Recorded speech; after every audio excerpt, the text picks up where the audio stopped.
Mirëmbrëma, mirë se erdhët. Jemi zhvendosur në këndin e intervistës së Mbremjes, sapo është bashkuar me mua në studio profesor Dr. Luan Hajdaragaj, politikan i mirënjohur. Mirëmbrëma, mirë se erdhët. Faleminderit për ftesën.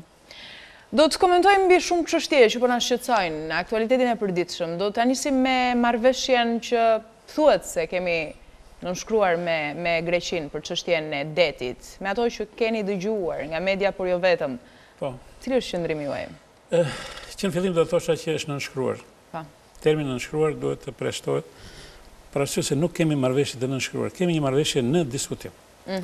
Dhe më vjen shumë keq që edhe në shtyp, po edhe në analiza shpeshherë i referohen një marrëveshje e cila është në projekt, por nuk ka nënshkrim, sepse procedurat e nënshkrimit të marrëveshje janë shumë më të gjata se sa nganjëherë diskutimet që bëhen për marrëveshje në fjalë. Këtu po flitet për disa çështje të cilat si Shqipëria ashtu Greqia kanë marrë përsipër që t'i zgjidhin bashkërisht me mirë kuptim dhe me parimet e të drejtës ndërkombëtare dhe të ligjeve që rregullojnë marrëdhëniet midis dy vendeve. Dhe është një paket e cila përfshin që nga kufiri toksor, kufiri detar, ligji luftës, edhe çështje të tjera në diskutim midis dy vendeve, si çështja çame, madomendja edhe në një çështje tjetër që ka të bëjë me lehtësirat e udhëtimit me dokumentat edhe me patentat. Pra është një set problemesh të cilat për herë të parë janë vendosur në dosjet e të dy palëve për të diskutuar. Dhe kjo është një hap pozitiv. Po duket se më ndjeshme ka qenë pjesa e detit. Të gjitha janë të ndjeshme, por kjo ka sensibilitet më të lartë për arsye se në 2009 u bë një tentativë, u nënshkrua një marrëveshje, e cila nga gjykata kushtetuese e Shqipërisë u hodh poshtë. Pra tani nuk kemi më marrëveshje, ajo është inekzistente. Marrëveshja do rinegociohet nga e para, por mbi bazën e 4 koordinatave të cilat pala shqiptare i ka shtruar në tryezë dhe me sa duket dhe pala greke ka pranuar. Pra që marrëveshja e 2009-s është inekzistente, e para, e dyta, që marrëveshja e re do bazohet në disa dokumenta të rëndësishme ndërkombëtare ku të dy palët kanë aderuar, siç është marrëveshja ose konventa e Montego Bayt e 1982, pra pranohet edhe kjo. Pranohet gjithashtu disa dokumenta të rëndësishme të cilat janë miratuar nga palët, nga vendet, dy vendet si Shqipëria, ashtu dhe Greqia, siç janë ligjet mbi kontrollin e territorit edhe të hapësirës detare. Pra këto janë dokumentat mbi bazën e të cilave do bëhet diskutim. Kjo është pranuar. Është krijuar dhe një grup teknik negociator, i cili po rakordon problematikat edhe modalitetet e negocimit. Vetëm kaq. Nuk kemi akoma marrëveshje. Ashtu është thënë dhe unë kam plotësi të drejtë besoj që ministri i jashtëm, kryeministri, edhe faktorët të tjerë të rëndësishëm politik në Shqipëri japin këtë sinoptik. Pra, kemi të bëjmë me një grup negociator që negocion me palën greke, me grupin negociator, dhe do përgatisin një projekt marrëveshje për të gjitha këto probleme, e cila detyrimisht në bazë legislacionit shqiptar do kalojnë në për gjithë halkat, në komisionet parlamentare, në parlament, dhe do marrë dhe plot fuqishmërinë e presidentit të Republikës. Pastaj do të kemi marrëveshje për të folur për marrëveshje, diskutojmë për marrëveshje. Pra akoma nuk kemi marrëveshje. Në këtë pikë që jemi, si janë gjasat, kush do të dalë më i fituar në fund të ditës? Shiko, unë besoj që në qoftë se do diskutohet mbi këto parime, në qoftë se do diskutohet me vullnetin e mirë për të zgjidhur çështjet në interes të dy palëve, besoj që dy palët do fitojnë. Asnjëra s'ka për të humbur, sepse janë parime të rëndësishme të cilat do respektuar, siç është sovraniteti, e drejta ndërkombëtare, leverdia reciproke, bashkëpunimi e kështu me radhë. Çështjet më sensibël që kemi ne, çështja çame, ata nuk e njohin fare. Këtu tani ndërhyjnë në ana konceptuale. Ne e kemi thënë që çështja çame, hapur, që çështja çame do diskutohet në kuadrin e lirive dhe drejtave të njerëzit, ku përfshin dhe drejta e pronës. Pra nuk është çështje territoriale. Shqipëria nuk ka revendikime territoriale ndaj Greqisë. Pra nuk flitet për çamërinë si territor. Flitet për të drejtat e popullatës çame, e cila pas luftës dytë botërore u përzu me forcë, u bë një spastrim etnik dhe erdhi në Shqipëri me statusin e refugjatit. Pra flitet për të drejtat e mira çamëve të cilët u zbuan me forcë dhe sot ata duhet të gëzojnë në bazë legislacionit edhe kombëtar, po dhe ndërkombëtar, konventave të Bashkimit Evropian edhe të Këshillit të Evropës të drejtat e tyre për të lëvizur lirisht, për të gëzuar pronën e kështu me radhë. Dhe besoj që kjo mënyrë e parë të problemit sigurisht që do të shkojë edhe në zgjidhje pozitive. Kalojmë në një pikë tjetër po kaq të rëndësishme, reforma në drejtësi. Reforma në drejtësi, zhvillimet e deri tani si i shihni?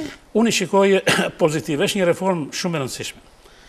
Besoj që kjo reformë do të hapi rrugë për një integrim më të shpejtë të Shqipërisë në Bashkimin Evropian, sepse po kërkohet kjo, dhe sigurisht që do të japi, do të çlirojë energji të mëdha në vend. Energji të ndrydhura nga një korrupsion galopant në sistemin e drejtësisë, nga lufta kundër krimit të organizuar, dhe sigurisht që do të vendosi në korpusin e gjykatësve edhe të prokurorëve njerëz të cilët realisht e meritojnë për që na dhe integritet profesional, antikorrupsion, njerëz me formim adekuat dhe të kaluar të gjithë këta për një sit të fortë, do siç është rrjeti i vettingut. Besoni ju në zbatimin e pastër të kësaj reforme? Shiko, tani të mos themi se gjëra kristaline pur në natyrë nuk ka. Sigurisht në fillim do ketë edhe skarcitete. Sa e duan këto politikanët tanë këtë? Nuk besoj se e duan të gjithë. Kam përshtypjen që opinioni publik dhe njerëzit të thjeshtë e do aq shumë sa edhe e mbron majoranca? E duan më shumë vettingun edhe reformën e drejtësisë se sa politikanët. Dhe fakti është, themi të drejtën, fakti që 2 vjet e gjys. Akoma reforma po ecën me hapat e breshkës. Dhe ne nuk kemi akoma të krijuar korpuset e nevojshme siç është pak. Pse po ndodh kjo? Sepse ka forca të cilat e kundërshtojnë. Pra e frenon politikën. Akoma ka 2 palë që të rreqin ditarin. Dhe shikojmë se cila palë do të fitojë. Kam përshtypjen që do fitojë pala e cila ka dhe përkrahjen e ndërkombëtarëve, ka dhe mbështetjen që është majoranca. E do kaq shumë sa e mbron majoranca reformën? Përderisa ajo i ka hapur rrugë, dhe përderisa ajo nuk bëhet pengesë, besoj dhe kam të drejtën dhe të afirmoj që ajo është më interesuara. Pavarësisht që edhe brenda majorancës mund të ketë elemente të cilët edhe janë kontroversë. Lidhur me kryeprokuroren e përgjithshme, të përkohshme, si e shihni performancën e saj në këto? Nuk kam dëgjuar terma të tillë që nuk ekzistojnë e përgjithshme e përkohshme. Ajo është prokurorja Ajo është prokurorja e Shqipërisë dhe ka të gjitha atributet e detyrës dhe përgjithshme. Jo, nuk është e përkohshme. Ajo do të kryejë detyrën derisa të vi momenti që të zgjidhet prokurori i ri, ajo është prokurorja e Republikës Shqipërisë. Unë e kam provuar vetë. Në 2000 flitet tani që në 2300 kam qenë zëvendës ministri punëve të jashtme, u largua zoti Meta dhe ushtrova për 7 muaj detyrat e ministrit të jashtëm në detyrë. Si mund të lihet vendi vakant i prokurorit përgjithshëm nga persona të cilët të jenë aty dhe të mos jenë aty. Zonja Marku është prokurore dhe ushtron të gjitha detyrat dhe përgjegjësisë së prokurorës përgjithshme derisa të vi prokuror. Si mund të krijohen vakanca të tilla?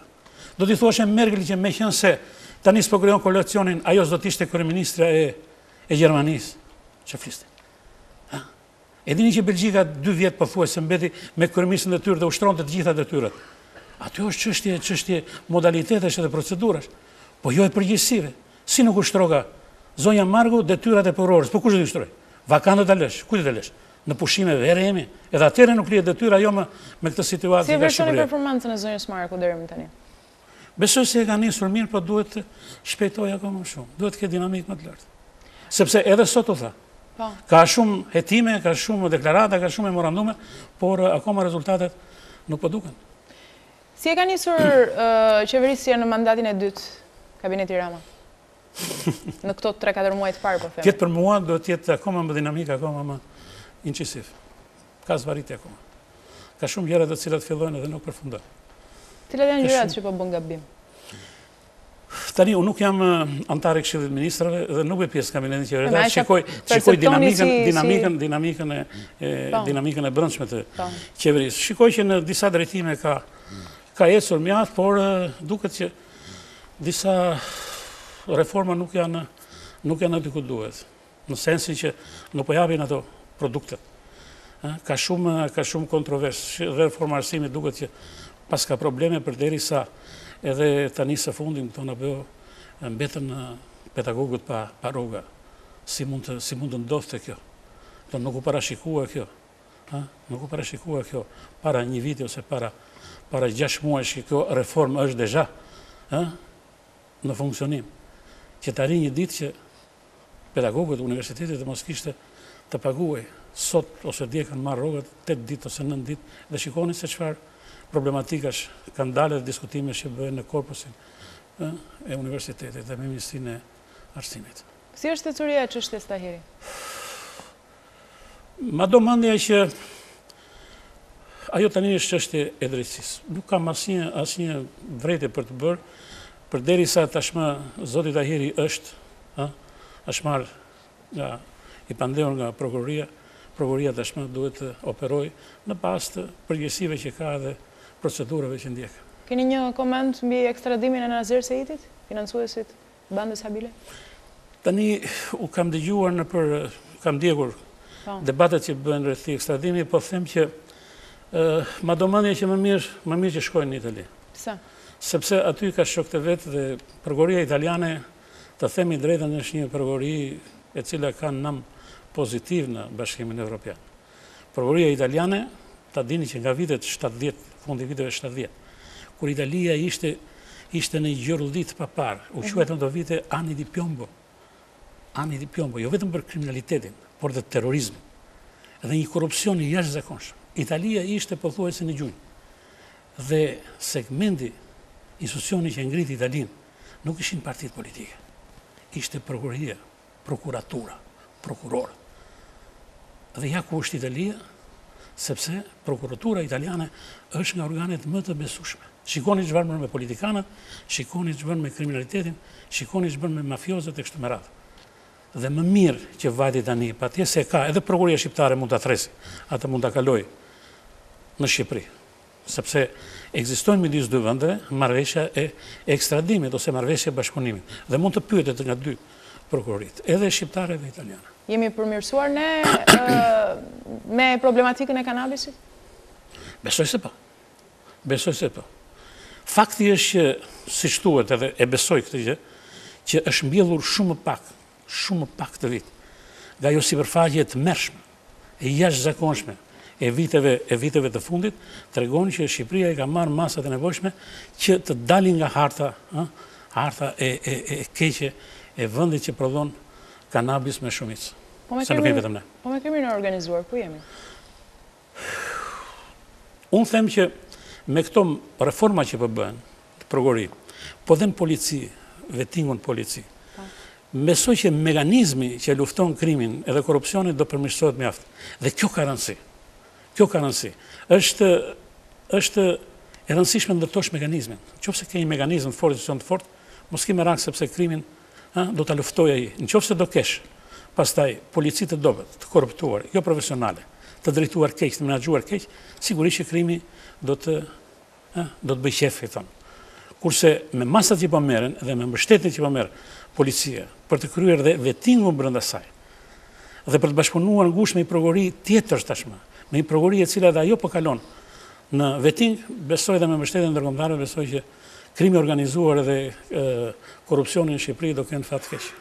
Besoni ju në arrestimin e 5 shqiptarëve të mëdhenj? Besoj se po. Kur? Besoj, së shpejti. E di pse? Sepse thash, nëse do ndërtohet ky mekanizëm nuk ka emra më. Ky mekanizëm do haj të gjithë peshqit. Deri në ç'nivel e peshqit? Nuk e di se nuk bëj pjesë, por unë besoj mekanizmit. Kur ndërtuar giotina, sigurisht do bë për disa. Po fakti është pastaj që filloi të punojë në mënyrë të përkryer dhe ta ndërtojë shtetin francez të bëj model në Europë. Po, është e logjikshme që kjo politik po ndërton rrjetën në të cilën mund të bjerë edhe vetë? Ajo është e shtetit, nuk është e politikës. Prokuroria dhe vetingu i shërben shtetit dhe jo politikanëve. Pse kush tha që është për ta. Mund të jetë kundër tyre. Kalojmë tek strategjia e Bashkimit Evropian për Ballkanin, e prezantuar pak ditë më parë në Bruksel. Ishte një mrekulli. Pse e thoni? Sepse për herë të parë në mënyrë të hapur plenare u tha që vendet e Ballkanit të gjitha e kanë vendin në Europë. Dhe nuk do të ketë afate, do të ketë gjykim për performancat e kanë. Kush e meriton do ty. Ku kam mirë se kaq. Kur është bërë kjo deklaratë? Gjithmonë deklaratë kanë qenë që e kanë vendin në BE gjithmonë është bërë. Jo, që e kanë vendin në BE tani. Sa po të arrinë rezultate. Dhe kjo është një gjë mjaft e mirë. Më duket se edhe opozita ka bërë mirë që ka ndryruar më lek. Dëgjova edhe zonjën kryemadhi, edhe zotin Basha që po flasin ndryshe me terma ndryshe për. Sepse BE-ja nuk është fitore politikanëve. Është një beneficie për popullin. E do politika shqiptare hyrën në Bashkimin Evropian? Shiko, politika shqiptare do të shërbej popullit, jo më vetës. Populli s'ka dyshim që e do, po sigurisht, politikat bëhen për popullin. A din çfarë përfitimesh do ketë populli kur të hyjmë ne në BE? Këta që po ikin aty të këmbët, këta do vend punojnë. Nëse ne do ishim vend i Bashkimit Evropian, ata do shkonin, do punonin si shkojnë rumunët, si shkojnë bullgarët, si shkojnë çekët, hungarisët dhe kështu me radhë. Besoni se do të hapen negociatat në qershor? Besoj se po. Por duhet mbështetja e opozitës. Besoj se opozita do japi konsensus, se është në të mirën e popullit. Do ta kuptojnë dhe ata që është shumë e nevojshme kjo. Si e shihni opozitarizmin e opozitës PD-LSI deri më tani? Tani unë kam qenë vetë në opozitë. Opozita bëhet me alternativa. Nuk bëhet as me share, as me fyri, nuk bëhet as me zhurma.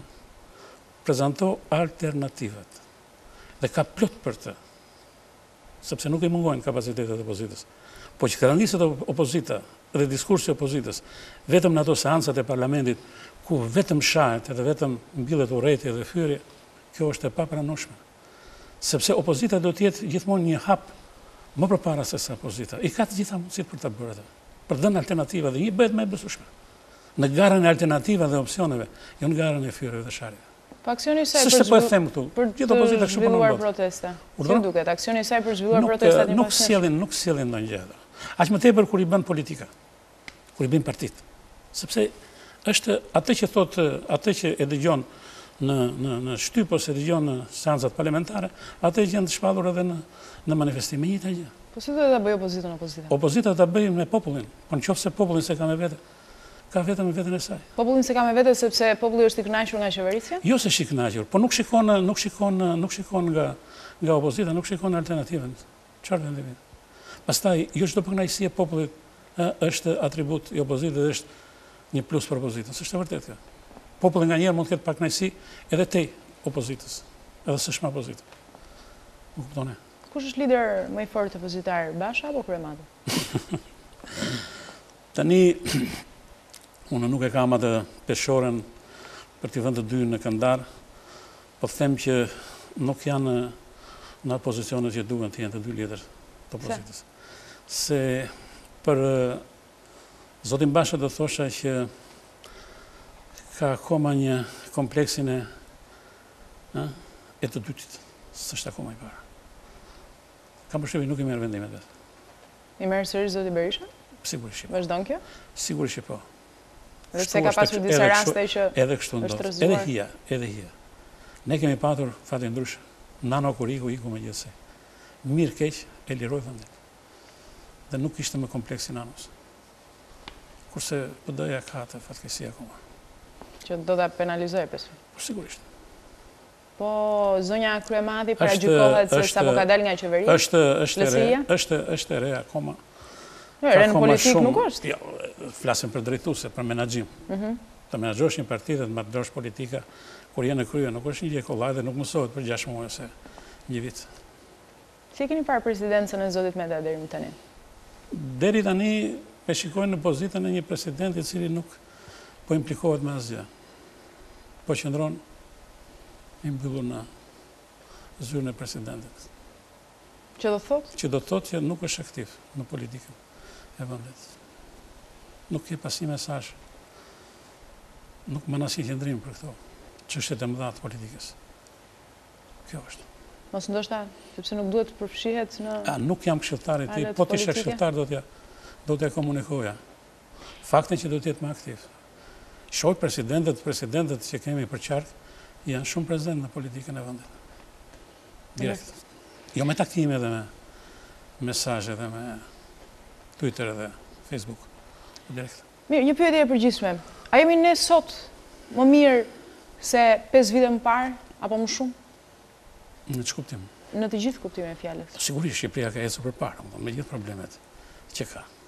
Fakti është që jemi shumë afër Bashkimit Evropian se sa kemi qenë para 5 vitesh. Kemi marrëdhënie më të mira me NATO-n edhe me FIDAN se sa 5 vite përpara. Edhe pse ka kaluar pak kohë, Reformat që kanë nisur në Shqipëri para 5 viteve kanë dhënë ato rezultatet. Shqipëria ka ndryshuar, nuk është ajo që ka qenë para 5 vitesh. Pavarësisht problemeve që ka. Edhe pse ka kaluar Shoqëroj dinamikën. Pak kohë në fakt vota e Shqipërisë në OKB, që rezultoi kundër Shteteve të Bashkuara. Pse kundër Shteteve të Bashkuara? Pse keni këtë përshtypje kundër Shteteve të Bashkuara? Shqipëria mbajt atë qendrim që rezolutës që ajo paraqiti për Jeruzalemin. Sigurisht, mbajti një qendrim që e konsideroi të arsyeshme. Po kush e preku misin?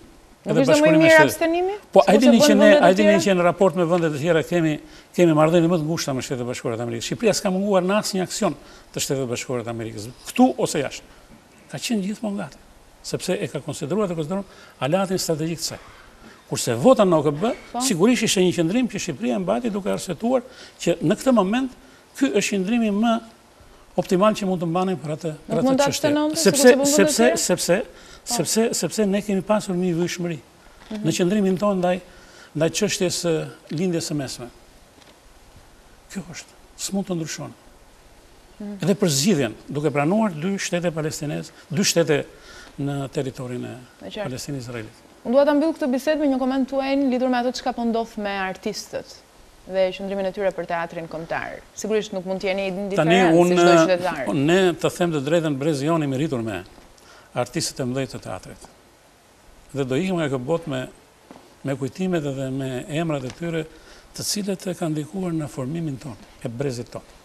Dhe uroj që ato probleme që ngren për sa ta e konsiderojnë të drejtë, ajo vlen pastaj për të diskutuar dhe për të gjetur edhe gjuhën e përbashkët. Nuk duhet të mërzitemi nga ky fakt që Robert Drenika, unë nuk shikoj të fitues dhe tumur, shikoj zgjidhjen e problemit tonë. Ajo zgjidhje e problemit do bëhet konform diskutimit dhe konform marrëveshjes që do të arrihet. Kështu e shikoj këtë zgjidhje, në respekt edhe të artistëve, por në respekt edhe të qeverisë, më thonë. Këto zgjidhen negociata dhe nuk duhet që domethënë të qëndrojnë larg edhe të luftojnë me deklarata dhe me mesazhe, se sa të ulen dhe më duket se nesër zonja ministre do të ulet me ta dhe uroj që ta gjejnë një zgjidhje që t'i kënaqë edhe artistët, por edhe shteti të kryejë ato detyrat e veta. Përmendët Robert Drenikën, çfarë doni të thonë? Atë e dua shumë. E kam mikë. Ka qenë goxha protagonist në fakt. Absolutisht. Bertin do ta krahasojmë artistët më të mëdhenj të Evropës dhe i bëjnë nder. I bën nder vendet, edhe duhet dëgjuar, sepse është njëri që ja vlen. Është si Jean Gabeni i francezëve ose Rado Beligani i rumunëve. Është artist i madh. Unë falenderoj shumë që të kisha në studio. Edhe unë për këtë mundësi që më dhatë. Faleminderit shikues që qëndruat këto minuta në intervistën e Mbremjes. Ndajemi këtu bashkë për sonte, natë e mirë.